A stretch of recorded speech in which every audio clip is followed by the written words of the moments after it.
नमस्कार। स्वागत है आप सभी का अपने YouTube चैनल पे। आज इस वीडियो सेशन के अंदर हम जो हमारा टॉपिक लगता है इंग्लिश के अंदर CCE, जिसको आप बोलते हो मेथड ऑफ इवैल्यूएशन, तो ये टॉपिक आज हम कवर करने वाले हैं। इसके जो भी तमाम जो PYQ और MCQ बनते हैं वो आज इस वीडियो के अंदर हम कवर कर लेंगे। तो इससे पहले कि अगर आप बात करते हो तो हमने प्रिंसिपल कर लिए, ठीक है, मल्टी लैंग्वेजिंग वाला टॉपिक कर लिया हमने, और इंग्लिश के अंदर जो डिफ़िकल्टीज और जो चैलेंजेस होते हैं वो हमने कंप्लीट कर लिया है। इसके अलावा रिमेडियल टीचिंग हमने कंप्लीट कर लिया है, तो वो टॉपिक भी आप जाके जरूर देख सकते हो। ये टॉपिक होने के बाद में मेरे ख्याल से आपका एक टॉपिक बड़ा बचता है और दो टॉपिक है वो छोटे बचते हैं। 2 या 3 टॉपिक और शेष रहते हैं, वो भी आपको जल्दी मिल जाएंगे आज से। तो वीडियो को शेयर सभी जगह जरूर कर देना, साथ ही साथ चैनल को सब्सक्राइब भी जरूर कर लेना। तो हम शुरू करते हैं सीधा, आपका ज़्यादा समय बर्बाद नहीं करेंगे क्योंकि समय है वो थोड़ा सा ही बचा है जिसमें आपका रिवीजन है वो जल्दी जल्दी हो जाए। तो evaluation in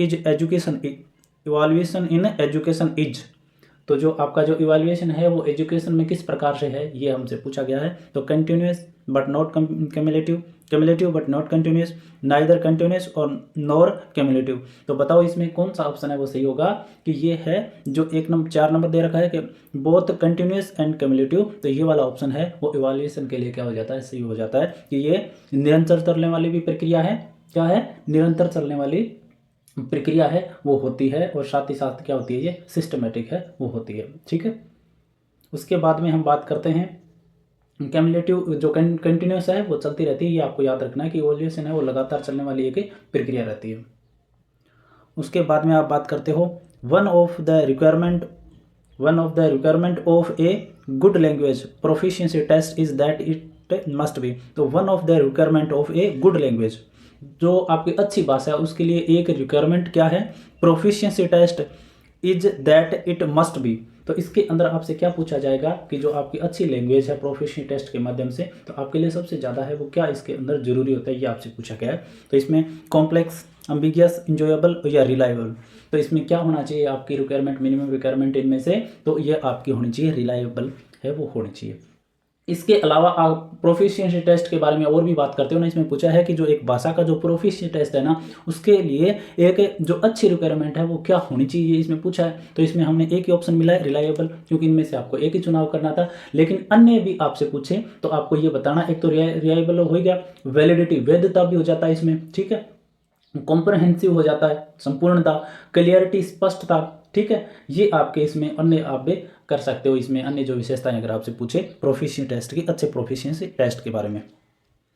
an attainment test aim to measure, जो अटेनमेंट टेस्ट आपका होता है उसका उद्देश्य क्या होता है, क्या मापने का जो उद्देश्य है वो होता है, ये आपसे पूछा गया है।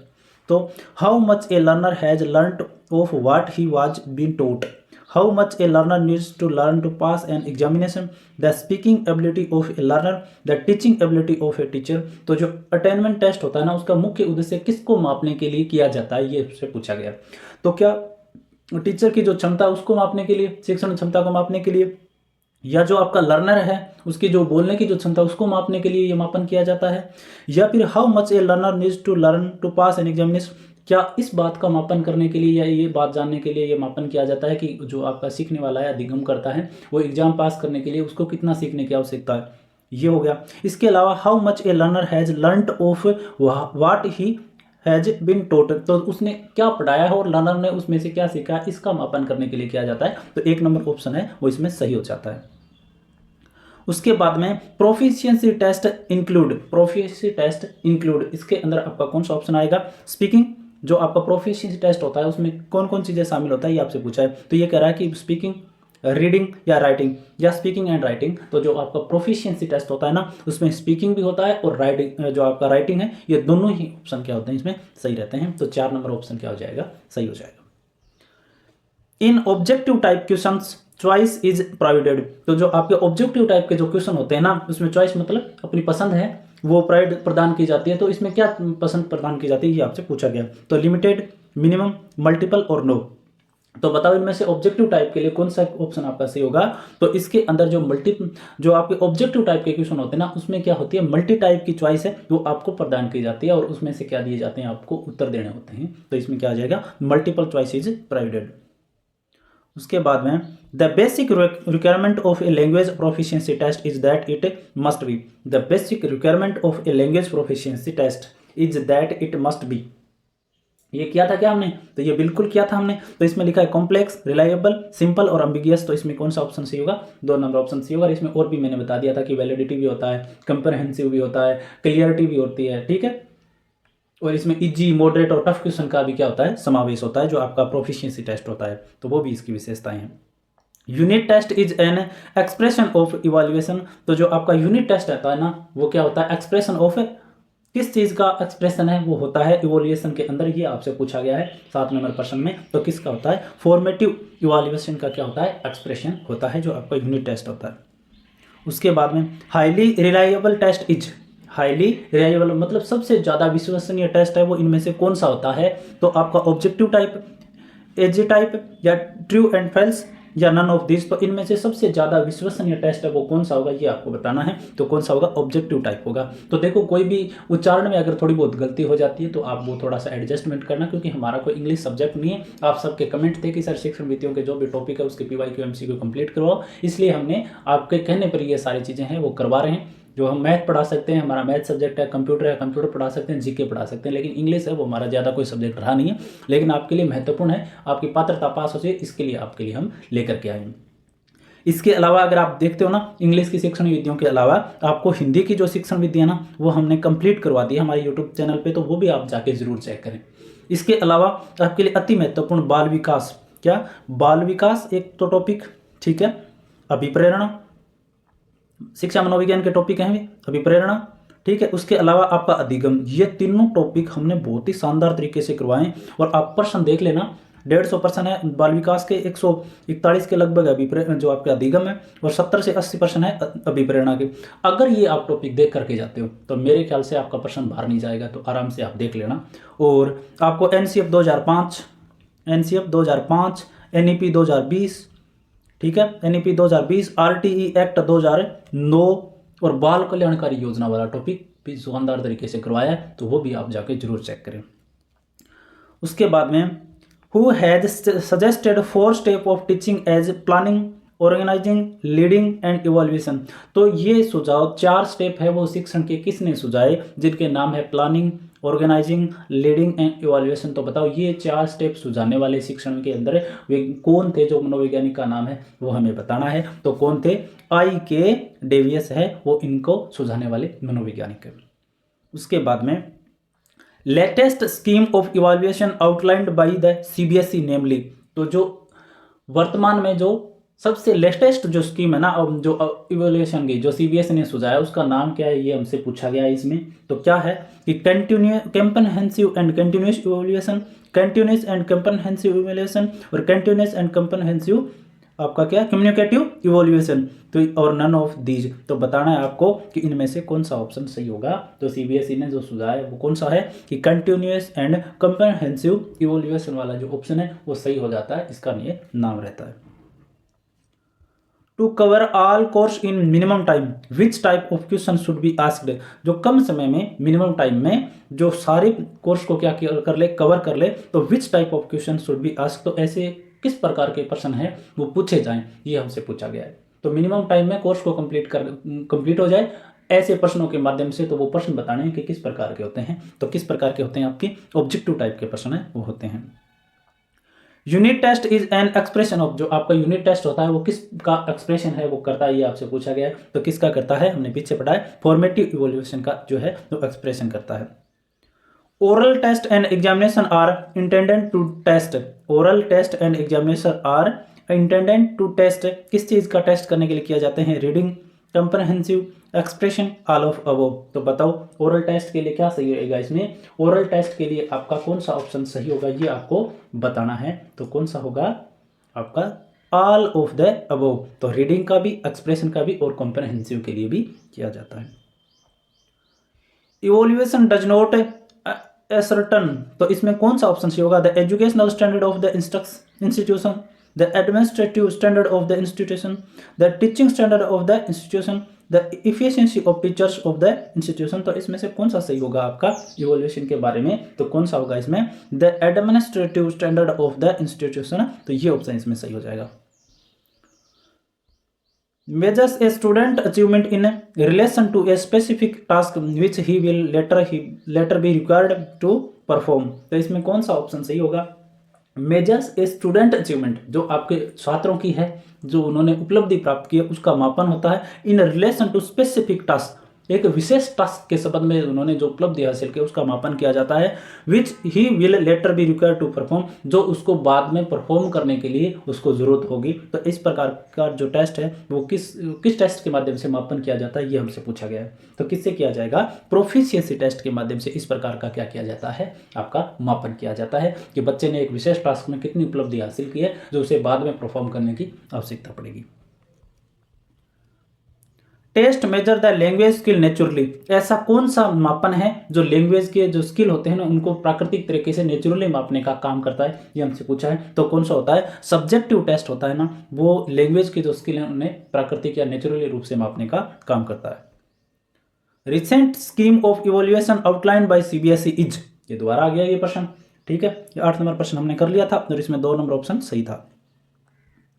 उसके बाद में आता है हमारा 19 नंबर कि measurement is a process of, जो आपकी मेजरमेंट है वो किस प्रकार की एक प्रोसेस है, ये हमसे पूछा गया। तो किस प्रकार की प्रोसेस होती है? ये क्वांटिटी टाइप की जो प्रोसेस है वो होती है आपकी, जो आपकी मेजरमेंट है वो क्वांटिटी टाइप की प्रोसेस है वो होती है।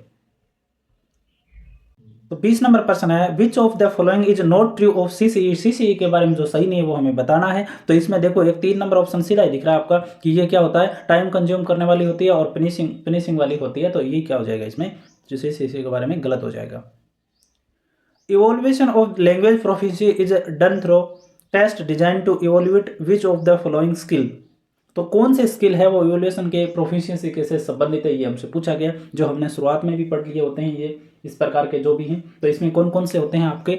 LSRW, लिसनिंग, स्पीकिंग, रीडिंग और राइटिंग, ठीक है। ये 4 स्किल आपके होते हैं। उसके बाद में आपका आता है 22 नंबर प्रश्न है, थोड़ा दिखाई नहीं दे रहा होगा लेकिन मैं बोल दूंगा। With student come to see the test not as a punishment but as a useful feedback, the classmates work together for common intelligent welfare, intellectual welfare। तो with student come to see the test not as a punishment but as a useful feedback, the classmates work together for common intellectual welfare। तो इसमें कौन सा है वो option सही होगा, ये आपसे पूछा गया है। तो कौन सा होगा इसमें? ग्रुप इवोल्यूशन के अंदर ये काम है वो होता है। उसके बाद में what do you think about the 2 candidate in this election, this is an example of who do you think, what do you think about the 2 candidate in the election, this is an example of, जो चुनाव के अंदर दो candidate होते हैं ना, आप उनको देख कर क्या सोचते हो, और ये एग्जाम्पल है तो किस प्रकार का है ये आपसे पूछा गया है। तो किस प्रकार का? ये ओपन एंडेड क्वेश्चन वाला, ओपन एंडेड क्वेश्चन वाला, कि जो चुनाव के अंदर जो 2 कैंडिडेट खड़े हैं उनके बारे में आपसे पूछा जाता है कि इनके बारे में आप क्या सोचते हो। तो ओपन एंडेड क्वेश्चन होते हैं, आप जो भी बोलना चाहो बोल सकते हो। जो वहाँ पे भी न्यूज़ पत्रकार वाले पूछते हैं ना आके माइक दे करके भी, आप उनके बारे में क्या सोचना चाह रहे हो। उसके बाद में which test item consist of a stem, the correct answer, keyword, alternative and distractors. तो which test item consist of a stem, the correct answer, keyword, alternative and distractors। तो बताओ इसमें दे रखा है diagnose test, multiple choice test, cloze test, oral test. तो इनमें से कौन सा ऑप्शन है वो सही होगा? तो इसमें option number 2 multiple choice test. Feedback is always, feedback is always, feedback हमेशा कैसा होना चाहिए आपका? फॉर्मेटिव होना चाहिए। An important feature of an adequate evaluation is, तो इसमें कौन सा ऑप्शन सही होगा 26 नंबर में? तो आपका ऑप्शन नंबर है वो 3 है, वो सही हो जाएगा। इट हेंस लर्निंग, ये वाला ऑप्शन इसमें सही हो जाएगा। उसके बाद में ट्रू और false answer type question is a type of question, जो आपके सत्य और असत्य वाले जो क्वेश्चन होते हैं ना वो किस प्रकार के टाइप के क्वेश्चन होते हैं, ये आपसे पूछा गया है। तो किस प्रकार के क्वेश्चन होंगे ये होते हैं ऑब्जेक्टिव टाइप के प्रश्न। उसके बाद में unit test is an expression of evaluation, तो यूनिट टेस्ट होता है ना वो किस प्रकार का? तो ये फिर आ गया, ये क्या होता है? फॉर्मेटिव टाइप का होता है। किस प्रकार का? फॉर्मेटिव टाइप का है वो होता है। उसके बाद में evolution is a process of, जो आपका इवोल्यूशन होता है वो किस प्रकार का प्रोसेस, जिसे ये आपसे पूछा गया है। तो क्या इस प्रकार का होता है? ये comparing the outcome of instructions, determining the extent of the achievement of objectives, ascertaining the quality value of outcome, तो इसमें क्या हो जाएंगे, सारे के सारे सही हो जाएंगे। Which commission in 1948 accept the importance of language English language in over curriculum, तो कौन से कमीशन ने 1948 के अंदर यह स्वीकार किया, इस महत्व को स्वीकार किया, जो इंग्लिश का जो कैरिकुलम है ना, हमारा जो कैरिकुलम है, उसको कब स्वीकार किया, कौन से आयोग ने स्वीकार किया, यह हमसे पूछा गया। तो कौन से ने, डॉक्टर राधाकृष्ण कमीशन के द्वारा ये स्वीकार किया गया था, तो याद रखना है। Assessment of board learning behavioural outcome is a future of assessment of broad learning, assessment of broad learning behavioural outcome is a future of है, तो इसमें कौन सा ऑप्शन आपका सही होगा, तो ऑप्शन नंबर 1 से हो जाएगा, CCE। Which one is not a characteristic of peer evolution, तो पीयर एवोल्यूशन का कौन सा इसमें से भाग है, वो नहीं है, ये आपसे पूछा गया है 32 नंबर में, तो कौन सा नहीं है, एक तो effective monitoring, Meta cognition, saves teachers time, faster feedback, तो इनमें से कौन सा नहीं है, आपका 1 नंबर वाला नहीं है। Cloze test evaluation was described by, cloze test जो इवोल्यूशन है वो किसके द्वारा डिस्क्राइब है, वो किया गया, किसके द्वारा आविष्कार किया गया, ये आपसे पूछा गया है, तो किसके द्वारा किया गया था, तो ये किया गया था आपका WL टेलर के द्वारा। The process of finding out the extent to which the desired change have taken place in the pupils, the process of finding out the extent to which the desired change have taken place in the pupils, तो बताओ इसमें से कौन सा option सही होगा 34 number में, तो क्या होगा, इवोल्यूशन। उसके बाद में आपका प्रश्न नंबर आता है 35, an important part of any evolution in which the teacher should prepare a record sheet for each student indicating the different skills to be tested is an important part of any evaluation in which the teacher should prepare a record sheet for each student indicating the different skill to be tested, तो इसमें कौन सी है वो जो आपकी record है, वो किस नाम से जाना जाएगा, ये हमसे पूछा गया है, तो 35 नंबर प्रश्न है, तो क्या हो जाएगा, इसमें रिकॉर्ड कीपिंग कहा जाता है इसको, हम जो ये रिकॉर्ड रखते हैं इसको क्या कहेंगे, रिकॉर्ड कीपिंग कहेंगे।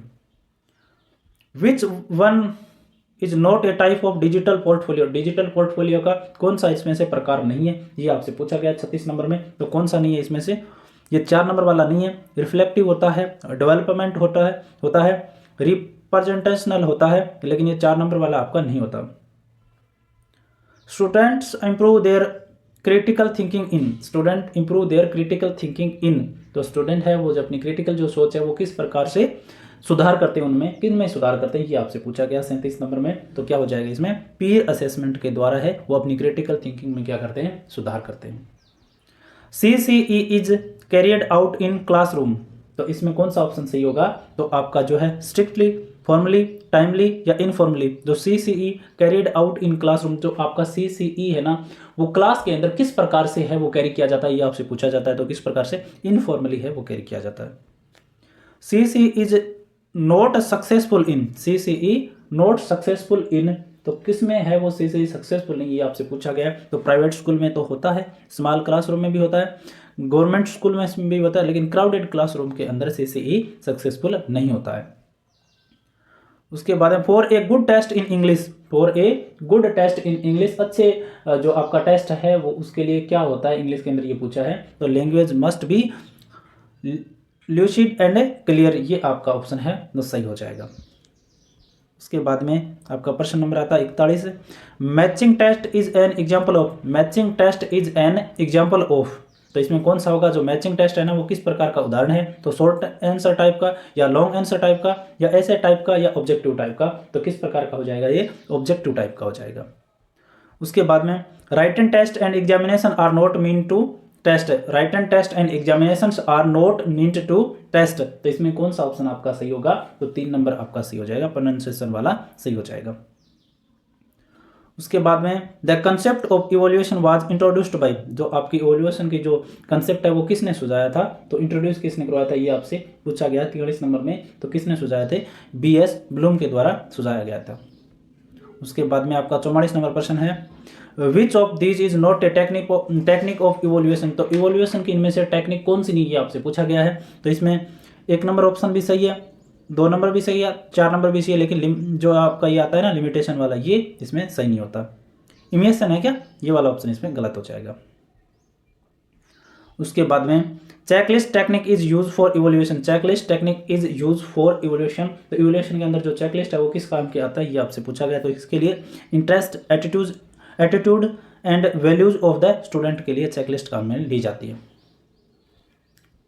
उसके बाद में 26 नंबर प्रश्न है आपका, 46 number, which one of these commission and committees has not made recommendation to increase internal assessment through continuous and comprehensive evaluation, which one of these commission and committees has not made recommendation to increase internal assessment through continuous and comprehensive evaluation, तो इसमें कौन सा आपका option सही होगा, तो option number 4 इसमें सही होगा। इसमें से कोई सा भी ऐसा आयोग या कमेटी नहीं है।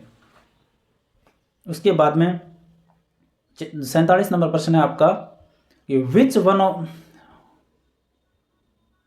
One of these is not an objective of CCE, which one of these is not an objective of CCE, तो इसमें कौन सा ऑप्शन आपका सही होगा, तो to make the process of teaching and learning a teacher centred activity, तो CCE के अंदर जो इसका भाग नहीं है ये हमसे पूछा गया है, और इसमें ये कह रहा है कि जो आपका टीचिंग और शिक्षण वगैरह जो लर्निंग है वो टीचर से केंद्रित होना चाहिए, तो ये क्या हो जाता है इसमें गलत, क्योंकि किस केंद्रित होता है, जो लर्नर सेंटर्ड होता है, ना कि जो आपका है वो टीचर सेंटर्ड होगा।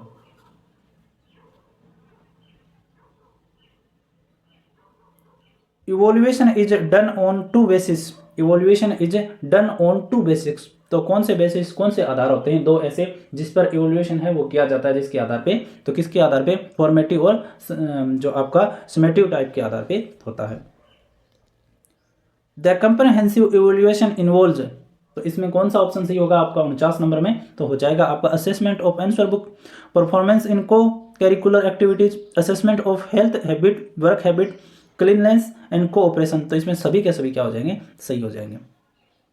Class magazine in a example of, class जो मैगजीन है इन एन एग्जाम्पल ऑफ किसका है वो उदाहरण होती है, ये आपसे पूछा गया, तो प्रोजेक्ट वर्क का उदाहरण होती है। विच one of these is not A quantitative technique of evolution, नहीं दिख रहा होगा लेकिन बोल के बता देता हूं, विच one of these is not A quantity technique of evaluation, तो इसमें कौन सा ऑप्शन सही होगा आपका, ऑब्जर्वेशन टेक्निक है वो इसमें सही हो जाएगा। The technique of evaluation that include certain statement of yes and no type is, तो क्या कहेंगे इसको हम 52 नंबर प्रश्न में, कौन सा उत्तर होगा, चेकलिस्ट, चेकलिस्ट में हम यस और नो के भरते हैं। Which one of these is not a function of CC, तो सीसी का कौन सा इसमें से फंक्शन नहीं है, तो children can know their strength and weakness, तो बच्चे हैं वो अपनी कमजोरी और ताकत दोनों जान सकते हैं इसके द्वारा। It provided the child a realistic self assessment, ये भी सही है। It does not help teacher to organise effective teaching strategies, तो जो अध्यापक होते हैं उनको इफेक्टिव जो शिक्षण है और जो स्ट्रेटजी होती है उसको है उपलब्ध नहीं करवाता, यही ऑप्शन इसमें क्या हो जाएगा, गलत हो जाएगा, तो 3 नंबर ऑप्शन इसमें गलत है। तो आपका जो इंग्लिश की जो शिक्षण विधि है ना वो हमारी तरफ से हमने करवाने की कोशिश की है, कुछ उच्चारण में गलतियां हैं वो हो जाती है क्योंकि हमारा सब्जेक्ट नहीं था, लेकिन हमारा लक्ष्य ये था कि आपकी नज़रों के सामने प्रश्न आ जाए और वो प्रश्न आपसे पूछे जाएँ, क्योंकि इसमें उच्चारण तो आपसे पूछे नहीं जाएंगे, तो निश्चित रूप से आपके ये प्रश्न आ जाए और आपका प्रश्न है वो सही हो जाए तो आप पास हो जाओ पात्रता, और फिर आप मेंस की तैयारी कर सको। हमारा लक्ष्य यही था। 1-2 टॉपिक और बचे हैं वो भी हम आपको जल्दी उपलब्ध करवा देंगे, तो चैनल को सब्सक्राइब जरूर करना और सभी जगह वीडियो शेयर भी जरूर करना।